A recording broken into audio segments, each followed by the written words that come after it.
evening, all. Welcome to today's Cancer Healing Journey Talks. Myself, Annie Jones from Community Outreach Team of ZenOnco.io and Love Wills Cancer.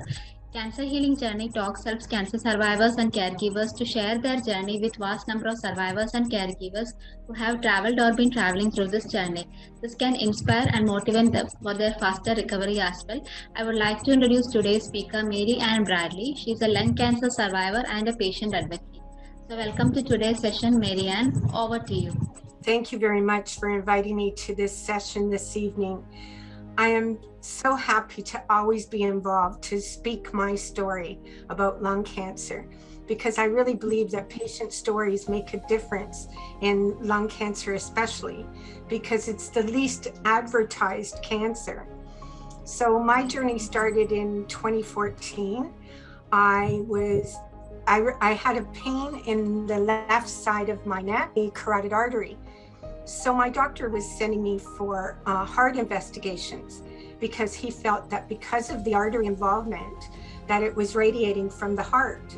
So I went through all these investigations and all of them were coming back negative for heart disease.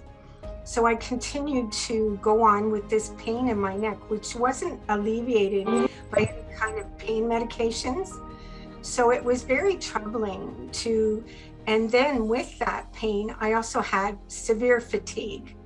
No matter what I did, no matter how much sleep I got, I still felt extremely tired.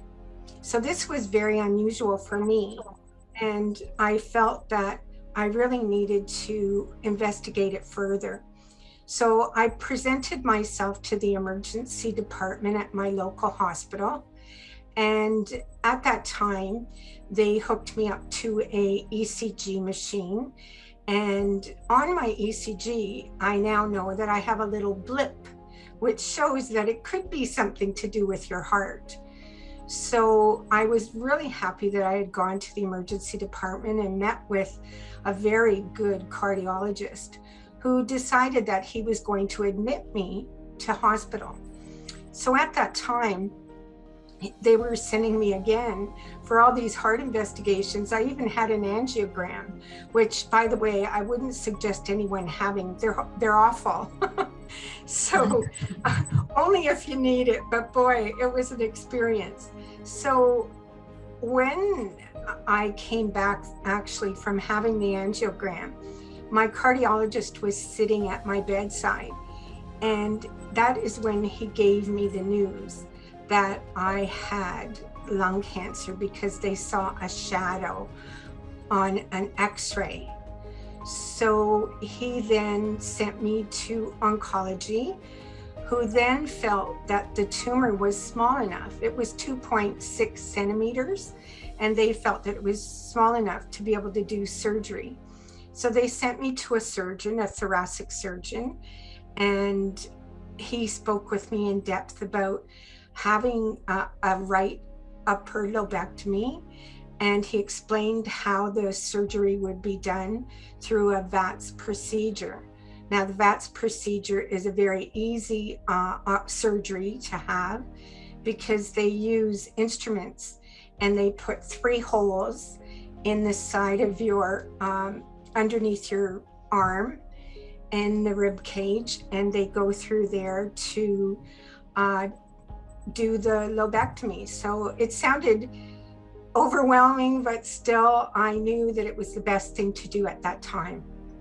Mm-hmm. So I did go through with the surgery, and after the surgery, I just felt sad because I felt like I was just dumped. Here you go, you've had your surgery, now go home and live your life. But I knew enough after I started to read about lung cancer that it is one of the cancers that does come back. So even though they had found my cancer at stage 1, I was still very worried that it could come back. And, I wasn't sure about any type of follow-up at that point. The doctors were not really successful at giving me a lot of information about how I was going to live my life thereafter. So I got on the internet, which I know is not always a great idea because you also see a lot of negative information about lung cancer on the internet. And of course, each country is different on their treatment. And living in Canada, we have 10 provinces and 3 territories, and each province has guidelines as to how they treat lung cancer.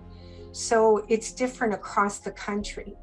So anyway, I came across this website called longevity.org, and they do a lot of education in lung cancer. And I thought, well, I'm going to investigate them a little bit more. And it would just so happen that they were having an upcoming conference for lung cancer survivors. So I applied to go to the conference, which they gave me a grant to go for a first-time attendee. And I'll tell you that just changed my whole life. There was so much information at this conference. There were 400 other people that had lung cancer. And I suddenly felt I was at home and I was at peace, knowing that I wasn't alone with lung cancer, because you really feel alone. And I felt that I needed that companionship. I needed somebody else that had lung cancer, because you have your family which supports you, and my husband supported me and my friends supported me, but they didn't know how I was feeling inside, knowing that this cancer could come back. So at this conference, I was so happy to meet another Canadian at this conference in Washington, D.C., if you can imagine, in the United States. And so I met this one other person there that was from New Brunswick, Canada. So her and I got together, and we actually didn't talk too much at the conference, but met at the airport in Philadelphia on our way home, because we had flights that were going out of Philadelphia. So we were in the airport talking about what we were going to do for lung cancer, because we felt enlightened now that we had more information than what we had ever had. And we were going to take it back to Canada and talk about lung cancer with doctors, nursing staff, oncology staff, whoever would listen to us. So when we got back, we started, this is when I started my advocacy for lung cancer. We started a Canadian support group on Facebook called the Canadian Lung Cancer Advocacy Breathe Hope Group. And through that group, we now have 289 patients in that group. And it's so nice that we have this group for people to fall into, that often tell me how happy they are that they have somewhere to go to find out information about lung cancer, to talk to another lung cancer survivor, to be able to just know that they're not alone in their journey with lung cancer. And I also do advocacy for the Lung Health Foundation and Lung Cancer Canada and the Canadian Cancer Survivor Network. So all of these organizations are very good at providing a platform for advocates like myself to be able to talk about what we've learned about lung cancer and how we can share it with others. And they even have provided me a platform to speak with our local politicians in the province of Ontario, where I live. And I have met with many of them, and in very successful conversation, to bring out how lung cancer is the least funded for research. In Canada, it only receives 7% of research funding. And that's just not good. I mean, it's the #1 killer over breast cancer, colorectal cancer, and prostate cancer in Canada. So we need to get better funding, but we don't get funding because lung cancer has such a stigma behind it. And of course, this stigma is about smoking. And one of the first questions when you tell somebody that you have lung cancer is that they will say to you, did you smoke? And, you know, now I'm 8 years out, cancer-free. And whenever I hear that question, it just annoys me because it only adds to the stigma around lung cancer. So we have done through the Lung Health Foundation, we did a campaign on the stigma around lung cancer, and it's called #TheWrongQuestion. And it talks about what not to say to a lung cancer survivor who is going through treatment, or it doesn't matter. You know, to ask somebody if they smoked is just not the right question. The right question would be, how can I help you? And then move forward. So I'm trying desperately in Canada to make a difference around lung cancer. I speak to, I do peer-to-peer support, and I speak to lung cancer patients now across Canada, and in helping them to get the right information, where to go for that information, how to speak to their doctors and their oncology team, and just how to resource the correct information. So I'm very happy at what I'm doing. I'm thankful actually to lung cancer for giving me a purpose in life now. Because before that I had retired and I really wasn't doing too much. And so now I feel like I'm connected across Canada. I just feel like I have a place, I have a purpose, and I'm always there to help anybody who has lung cancer. We deal a lot with stage 4, of course, which is not one of the stages that you would like to have in lung cancer, but there's been so much now in medications moving forward with targeted therapies and immunotherapies and blood biopsies.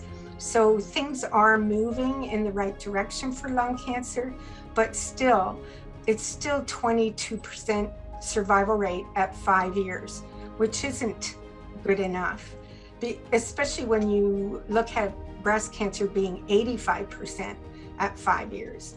So there's something lacking in as far as the research goes for lung cancer. Great, MaryAnn. So did you thought of doing any alternative treatments like Ayurvedic treatment or naturopathy, anything like that? Sorry, can you say that again? Sorry, did you think of doing any alternative treatments like Ayurvedic treatment, naturopathy, anything like that? I did go into using CBD oil because, should I talk about that? Yeah, that's fine.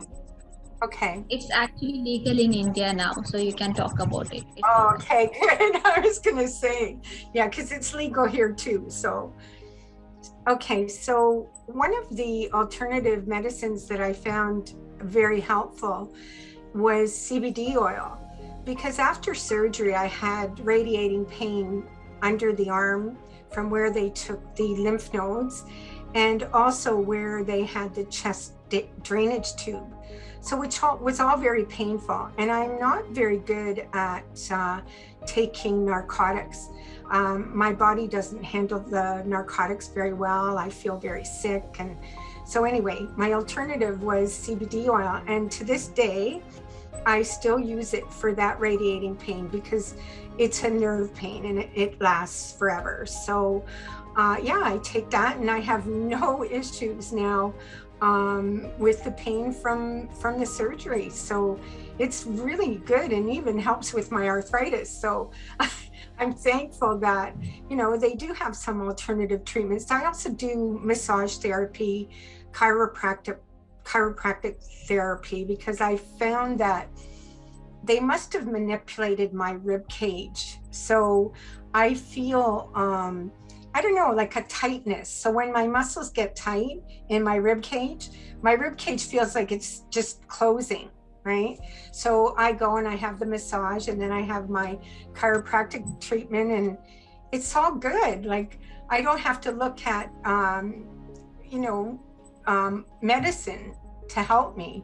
Like I'm doing natural therapies that are working very well. So I would suggest anybody, going through this to do the same thing, especially with the massage. They'll massage right over the area that was infiltrated with the tubes and things like that. And it, with the scar tissue underneath, they rub that, and it's just miraculous actually.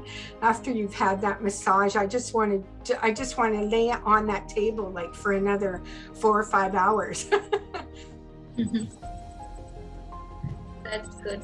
Yeah. So one last question will be, so if you have to sum up your journey in one sentence, what would that be? So if I had to sum up my journey in one sentence, I thank God for everything that He has done for me in my life to give me the opportunity to live with lung cancer and to reach out and help people and do His work on this earth. Yeah. And also, what will be your message to other survivors and caregivers out there? When you're first diagnosed, the worst thing you can do is go on the internet. So just wait until a treatment plan is in place and then move forward after that, finding out the information, and join any kind of support group you can get that deals specifically with your cancer.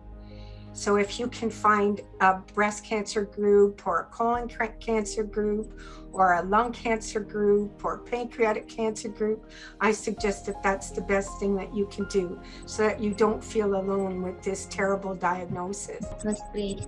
So thank you so much, MaryAnn, for the wonderful session. So I'm pretty sure that this session will really motivate the patients and survivors out there. So thank you so much once again. You think I was okay, eh? Everything was okay?